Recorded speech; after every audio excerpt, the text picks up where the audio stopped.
Jay Leno's Garage. Once again, we're being visited by true automotive royalty. This is a 1955 Ferrari 500 Mondial Series 2. This is, of course, one of the cars that made Ferrari the legend it is today. It's one of the most beautiful sports cars ever built. It has been under the stewardship of the same owner for the last 58 years. He was a young sailor. He bought it as a young man. He fixed it up, put it together, did all the work himself. He's like one of the greatest Ferrari owners. It's just the kind of guy I love, full of passion, didn't have a lot of money, did it on a Navy man's salary. Let's bring him in. Admiral Robert Phillips. How are you, sir? Good day, Jay. What a pleasure to meet you. What a pleasure to see you. So you were a young sailor when you got this. I was 24. Okay, that's a young sailor. Today, it's very young, I guess. Well, you weren't an admiral then, were you? No, not a long time. So, and what did you pay for this car when you bought it? Well, I went to the bank, took out a loan for 2/3 of my year's salary. Right. And I paid $2,225. But that was a lot of money for a wrecked race car, right? A wrecked race car. My folks said you've taken leave of your senses. Right. Yeah, I can imagine. That must have been a tough sell, because Yes. the car itself is 1955, and you bought it in 59 or 60? 60. Bought it in 1960. It was worn out. So did your dad try to discourage you from this? It was kind of too late. Yeah. Oh, you bought it first. That's Yes. always, it's easier to apologize. Yes. Don't ask permission. Yeah, exactly. But of course, back in the day, Ferrari obviously was a cut above the other sports cars, but not, I mean, it was the top of the heap, but the heap wasn't that big. True. I mean, back in those days, Max Balchowski was beating Ferraris with his 401 Buick. Yes, and that's right. It was just another race car, admittedly a thoroughbred, but a race car, one that was severely wrecked. So you dragged it to your house or your parents' house? No, I was stationed at the Naval Air Station, Oakland. Yeah. And on the air station, we had an auto hobby shop. Oh, okay. And I talked to Jake, the man that ran the shop, and he allowed me to move some of the lockers from the back walls, and we put this back in that corner. Oh, cool. And little by little, I took it apart and disassembled this son of a 1954 Formula One motor. Yeah. I learned auto mechanics on this. Really? And it was years before I found out that not all cars had dual ignition. Right. Not all cars had a cylinder head that went all the way to the crankcase. You know, funny things that you found about all these other cars. And we should explain, this is a 4-cylinder Ferrari. Yes. 2 liter. 2 liter. But no less a Ferrari, certainly. No. And in those days, the 4-cylinder actually had more torque, more bottom end pull than the V12, didn't it? Because the V12 wasn't much. What was that? 2.5 liter? Well, they had 2 liter, they had 2.5 liter, they had some 3 liter. Colombo had a 3 liter, but the torque that you got in the 2 liter class from a 4-cylinder was considerably better. And of course, being lighter. Yes. Car is about 1,580 pounds. Really? That's all it is? Well, before you put 40 gallons of gas in that tank. Right. Oh, it's 40 gallons. Wow. Well, that way you can not have to stop as often at Sebring. And of course, and you drove this across the country, didn't you? I was in Oakland when McNamara shut down my base and shipped me to Turkey. Okay. And after my tour in Turkey, I came back and I was on the East Coast. Well, the Navy doesn't move your toys. Right. So I stuck a muffler on there with some flex tubing and drove from Oakland to New York. See, nowadays, this is a multi-gazillion-dollar car. Did you ever foresee that day? Were you ever tempted along the way? Someone would say, "Would you pay this $2,000? I'll give you $6,000 for it right now." I mean, did that happen? I have received over the years countless letters offering me certain amounts of money for this car. In the earlier years, the number weren't very high. In 2008, before it even showed up at Pebble, we had $1 million cash offer. Right. But you know, I didn't buy it as an investment or for the money of it. I bought it because I wanted to race something faster than my MGA. Right. And this was it. I mean, it certainly turned out to be a good investment. Yes, Uncle Sam thinks so. Yeah. Well, there you go. And the color is fascinating because it's the only blue this is French blue, isn't it? French racing blue, Bugatti blue. Explain that story, how it got to be French racing blue. Well, as you well know, back in the 50s, you raced your country colors. If you were from Italy, it was a red car.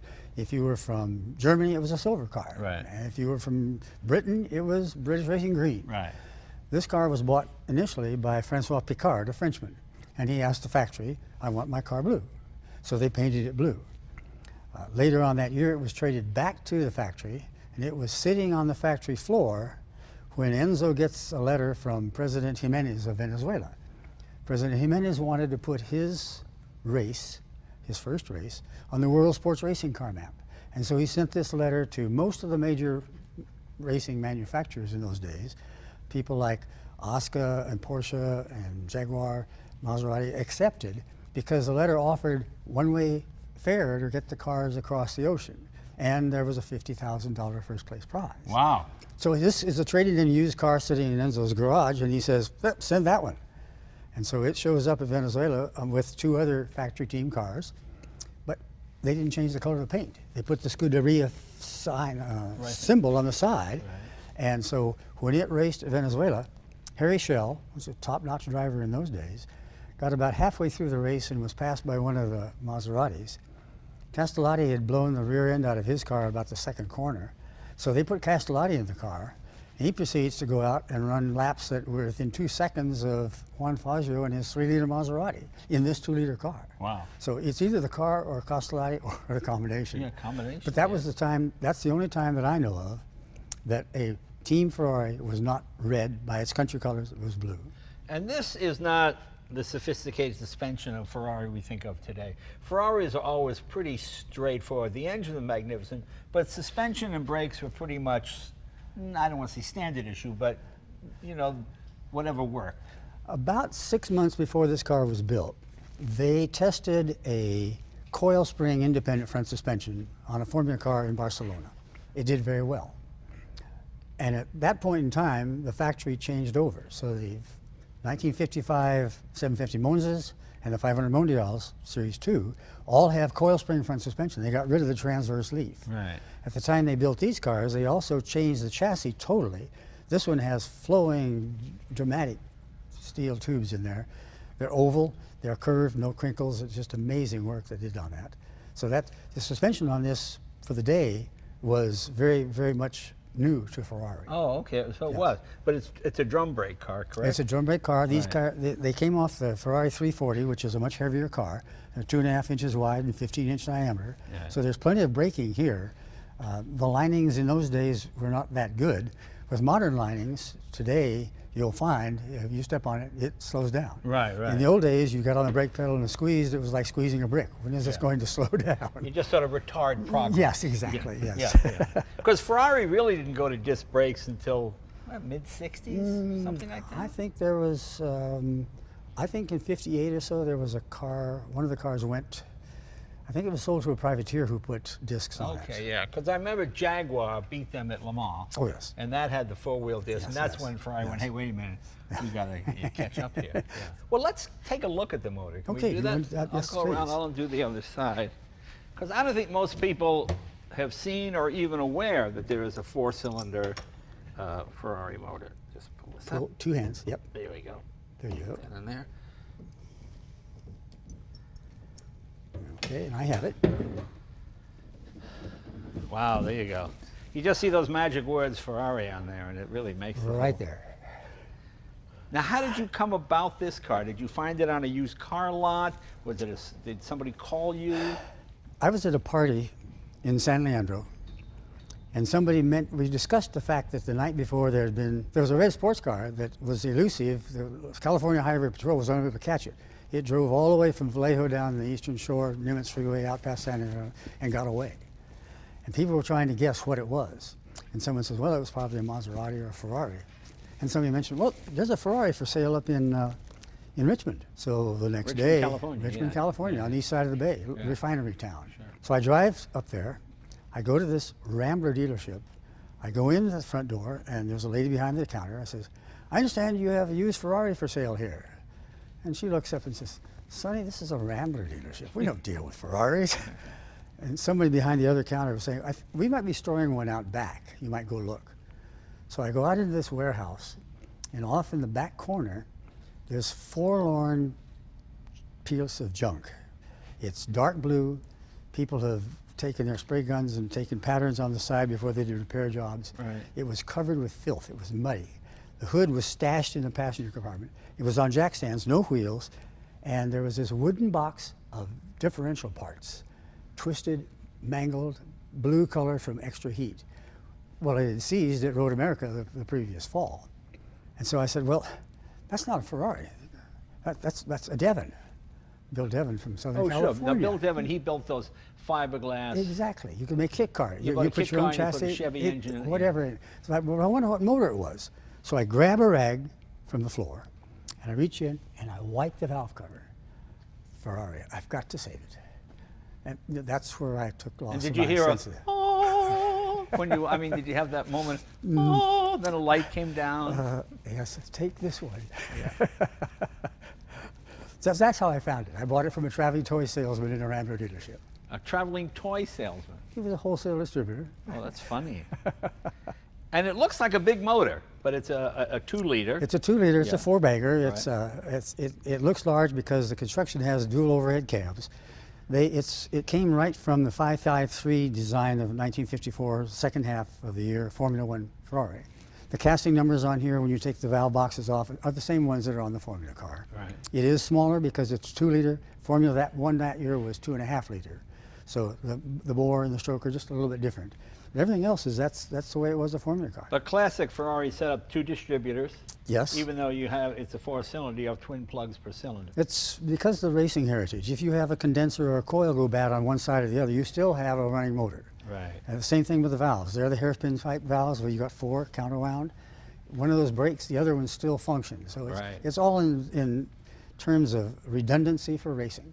I love hairpin valves because I've got a couple of motorcycles that have them. Yes, you exactly. watch it, so, and you can literally pull them out by yourself. Just squeeze them. Not these babies. Oh, on the motorcycle, you can.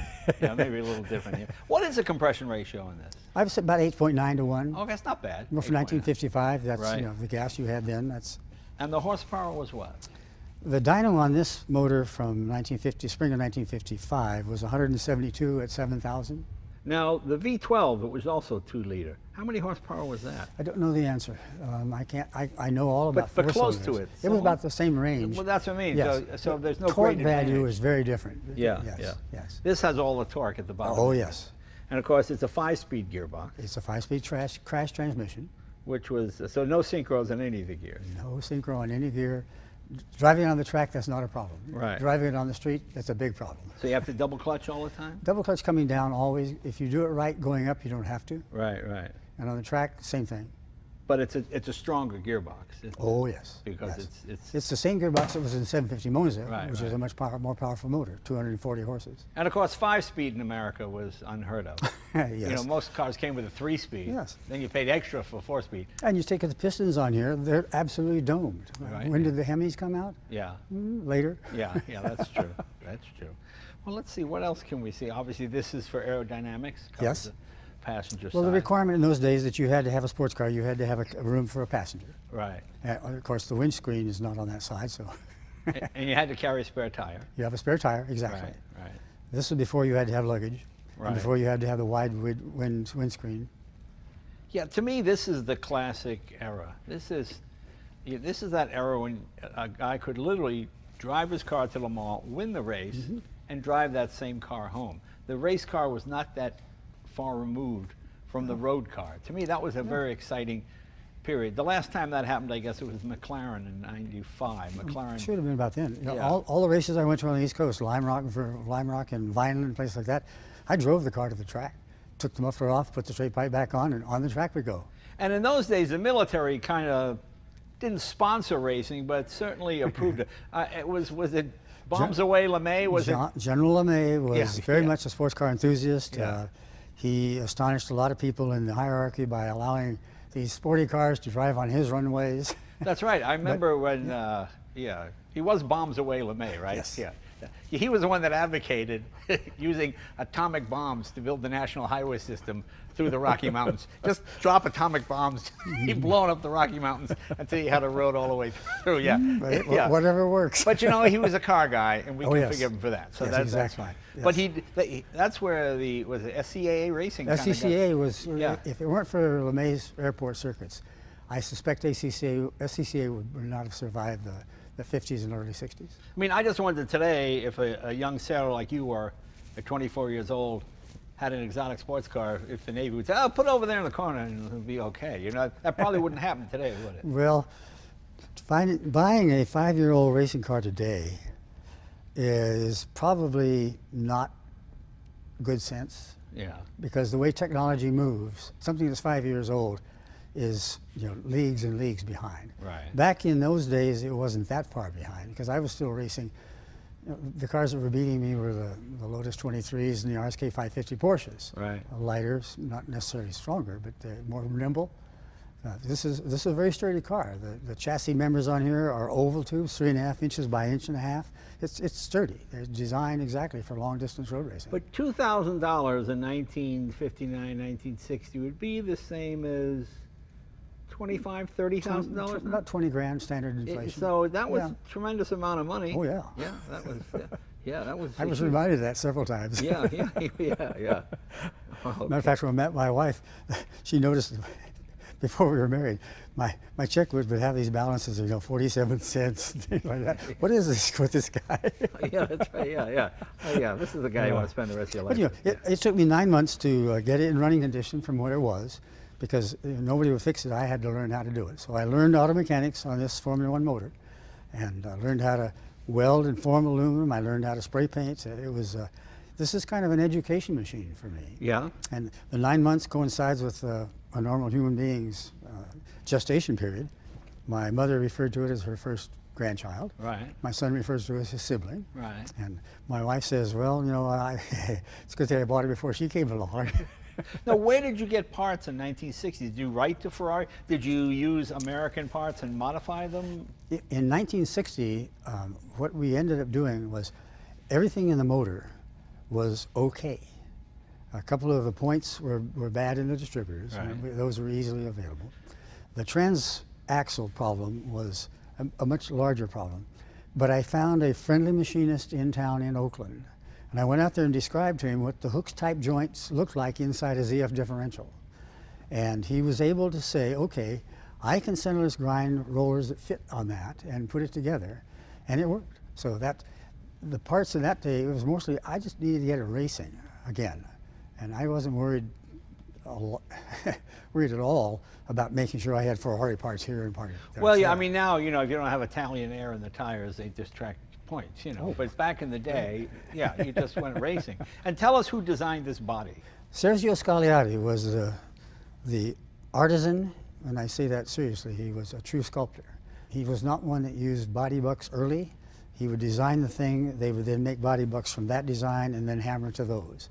And when you feel under the front fenders up here, you can feel the hammer marks from that hand hammer with a sack forming the thing. Yeah. And I do have his signature on. This car is unique because it's a signed original. Really? Yes. I'm looking.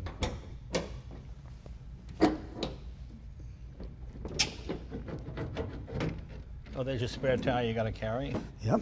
Oh, look at that. Wow. And when was that signed? Well, in 2000, we went to a car show in Reading, Pennsylvania. Piero invited his good friend, Sergio Scaglietti, to come. And so he was there. My son had a Sharpie. So we had him sign it. Oh, isn't that something? And when we did the conservation project, we taped over it, shot it, did the paint, so it's on there. Oh, that's very cool. And how old a gentleman was he then? I don't remember, but he's no longer with us. Yeah, I know that. I know that. Yeah. And he was somewhat of a modest man, wasn't he? Oh, very, very much so. Yeah, I know he didn't take credit for a lot of things. No, and you know, the work he did, when you look at the lines, the cars that he's done, you've seen the Peterson Museum, they have the Scaglietti designed Corvette. Right. Oh, that's a beautiful car. Lines are just beautiful. If you look across the very front end of this car from a low down angle, this top line of the hood from the lower side looks just like the Lusso many years later. Yeah. So the design things that he did were carried forward. And the number 8, what's the significance of the number 8? Okay, it's just a race number. Just the race number that was assigned for the first Grand Prix of Venezuela when it was run as a so then team it goes car. way back before you had it. Oh, yes, yes. Okay. That, when we did the conservation project, we tried to pick a point in time that was significant, and that race, it happened to have the race number 8. So is the Series 2 considered the best of the Mondial series? The Series 2 should not even be called Series 2. It should have a different name because there is so much different throughout the car. Most of the Series 1 cars were riveted bodies. Right. 5 of them were not. They made 8 of these, or maybe 9, and the engine is a total shift. In 1952, when Scaglietti won the World Championship for Ferrari in a 4-cylinder car, it had the narrow valve-included angle engines. Lampredi decided that this might work a little better for volumetric efficiency. So for the second half of 1954, they had the wide included valve angle. This one is about 85 degrees. The earlier ones are about 58 degrees. So there's a lot of difference there. But the motor is totally different from the Series 1 cars. You get back into the transmission. It's a 4-speed on the Series 1 cars. It's a 5-speed here. Okay. The chassis design for the Series 1 cars is very ladder-like, straight pieces of tubing. This one has those gorgeous form tubes in there. So it's a different car. It shouldn't have been called a Series 2. You know, Baby Monza maybe. When they made it bigger, Monza, they went to 857. They called it a Super Monza. Right. So it could have been a Baby Monza, but you can't Right. change history. Anything else unusual about this car? Well, there are a couple of things. The first one that's most interesting is that the steering box down here, that steering box won Le Mans in 1954. It was driven by Gonzalez and Tranchino to first place in the 375 Plus. That car was sold to Edgar here in Southern California. He hired McAfee to drive the car with his co-driver Robinson. They had a terrible accident, killed Robinson. So Edgar sent the car back to the factory to be rebuilt.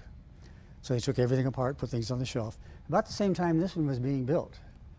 So they took the steering box off the shelf and put it in here. Oh. The serial number on this matches the one that was on the car that won Le Mans. Now, how did you find that out? Part of the 18 years worth of research that we did on trying to find out the history of what this car is. Yeah, okay.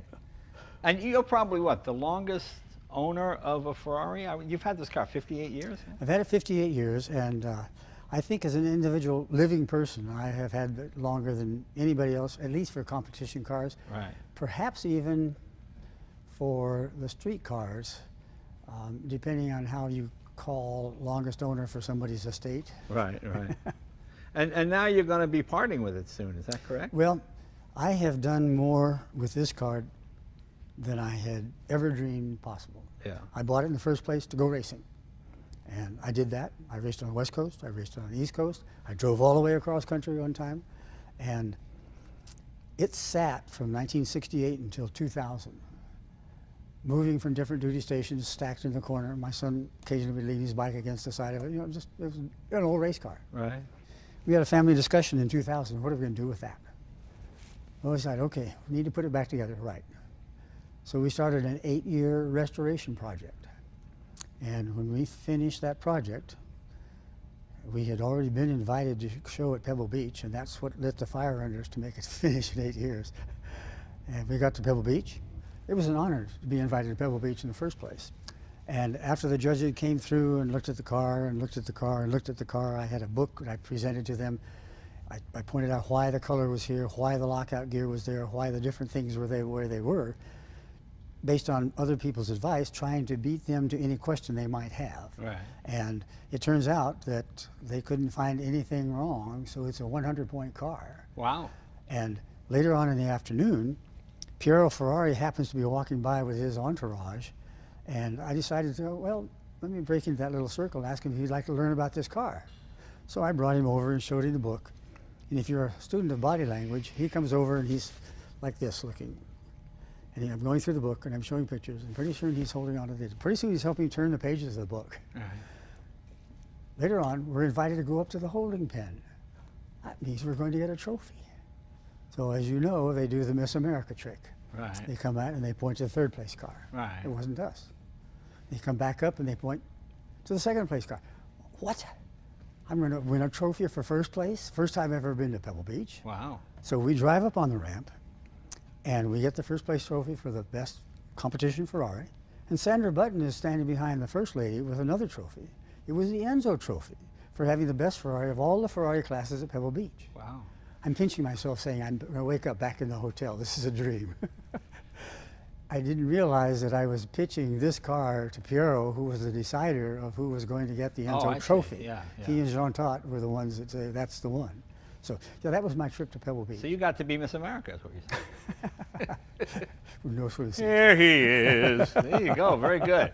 Let me bring someone in now, because whenever someone I know, like when Oprah wanted to sell her Gullwing, I said, there's only one guy who can do that for you. It's David Gooding, and he runs the Gooding auction. David, come on in. Good to see you, my friend. Thank you. You can reach across the car. Yeah, great to be fall here. into the Thanks body for having me. working No, thing. I don't want to do that. So you're in charge of selling this piece of history. Yes. So how do you do that? What do you?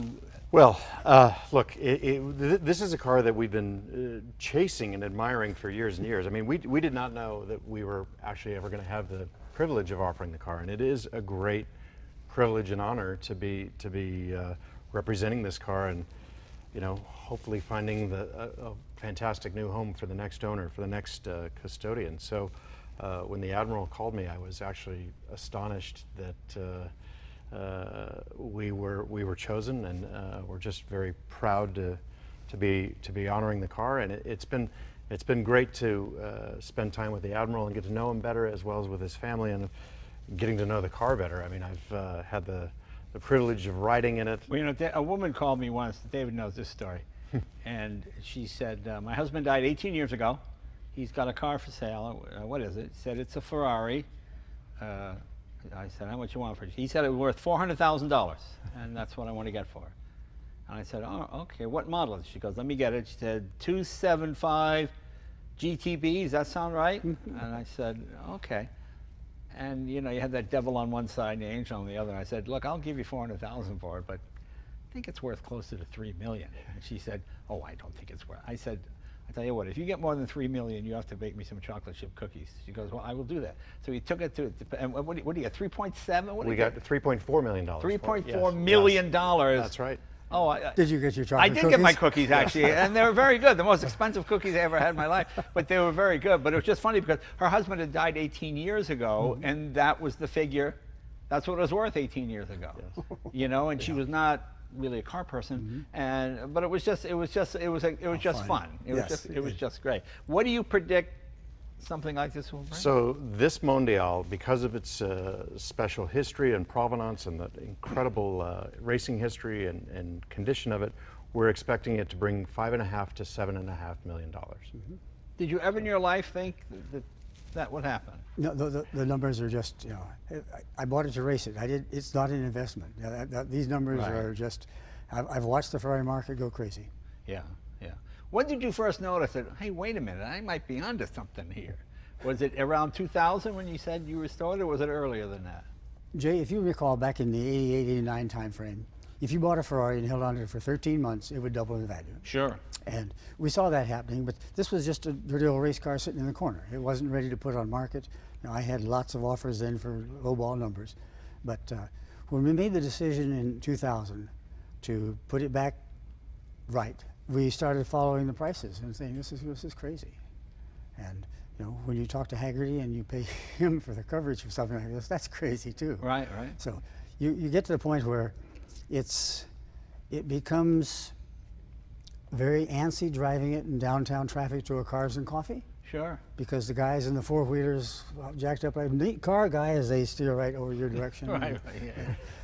You go to car shows and people come up with their shopping carts or baby carriages and they don't know there's 1 millimeter thick aluminum. Right. So stay away kind of thing. So right. Some of the nice things about it being very valuable are that it will probably go to someone who knows how to take care of it. Right. One of the things that I've talked to David about this a lot is that when I go to car shows, and in the last 10 years we've been to dozens, we've got 30 some odd trophies, 6 best of show kind of trophies.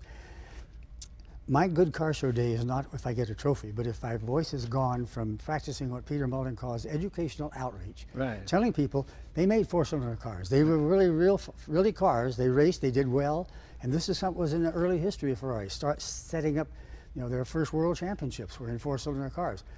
Most of the people out there don't know that. Right. So I need someone, when David finds someone here, to be able to carry on with that kind of continuing educational outreach. Will you be at the auction?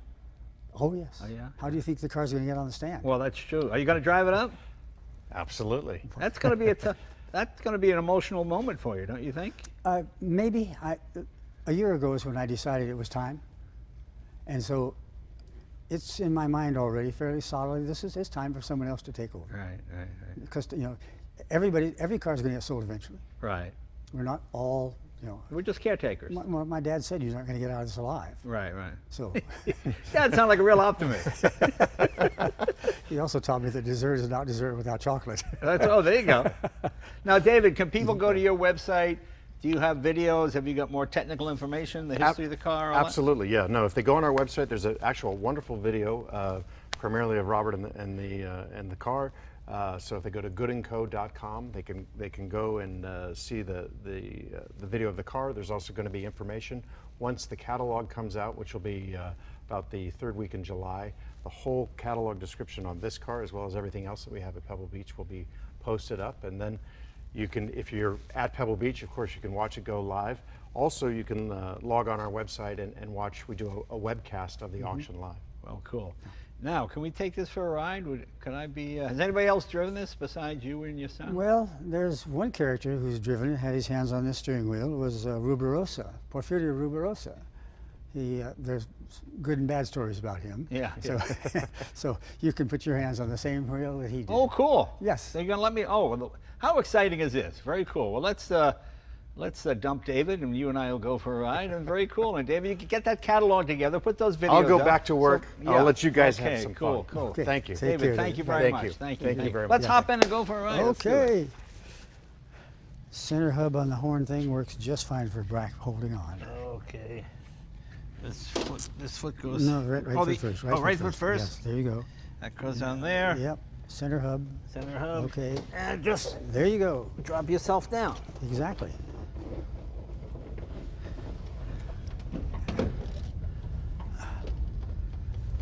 And here's how an 80-year-old falls on his nose. There you go. One leg goes up, the other Well, leg look at comes that. up, the other leg comes in. Oops. Just Pretty dinged it. spry. Okay, we've got ignition, Ignition. fuel pump, Fuel pump. Pull the handle. pull the handle. Neutral, yes. Okay. Wow, starts right up. How about that? Let's go do it. Okay.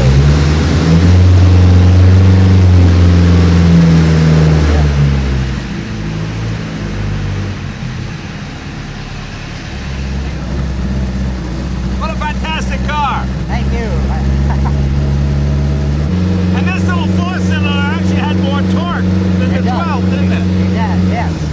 There's nothing sexier than that gated gear shift, you know? Yeah, I love that. It is. It's good. Wow, this thing is fabulous.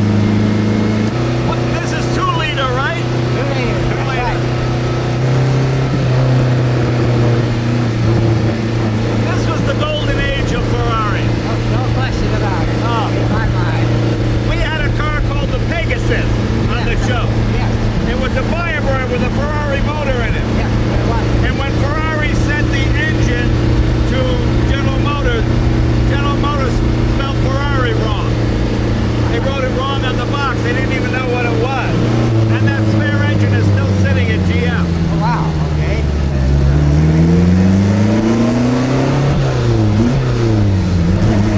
Oh, feels like a synchro box. Yeah.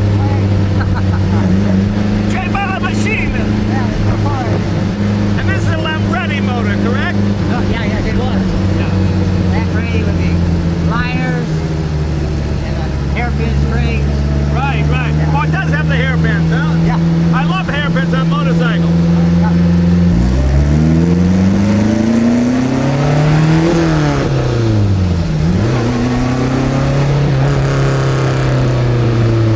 Oh, she just wants to run. It's like a big dog, you know?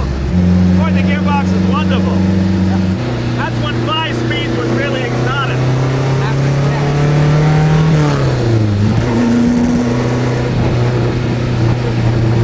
Amazing how many people don't even know there were 4-cylinder Ferraris. No, most You of know, them don't. you know, they don't appreciate it. Just a beautiful little motor. In fact, a lot of the V12s weren't much bigger, No. and these had more torque and would pull harder out of the corners, wouldn't they? Exactly. Yeah. And it's so light. Well, you can tell when you shift from second to third, top the country goes. It picks up with kids. You know, it's wonderful that these have gone on to be such priceless heirlooms, but it's sad that no young man will ever have the experience you had of a race car like this, rebuilding it and seeing it, you know, that's the sad part. It is. But, you know, my son said we should make a movie, except nobody believed it. It's too hokey. Yeah, yeah. I love the thickness of this shaft here on the shifter. You know, I used to be turned off by Mercedes because the shifter was like a little stick. You know, and I thought, oh, how strong can that be, you know? He goes alive about 3,500, you notice. Huh? So he picks up the torque about 3,500. Yeah. I see what you mean. Boy, Admiral, I can't thank you enough. This has been a lot of fun, and it's been a real history lesson, and thanks for preserving this piece of history. It's really great. Well, Jay, thank you for having me here to do this. You've had an admirable life, my friend. You served your country, you got to race some cars, Yep. did all of it, so thank you so much. See you guys next week. Let's go drive this thing.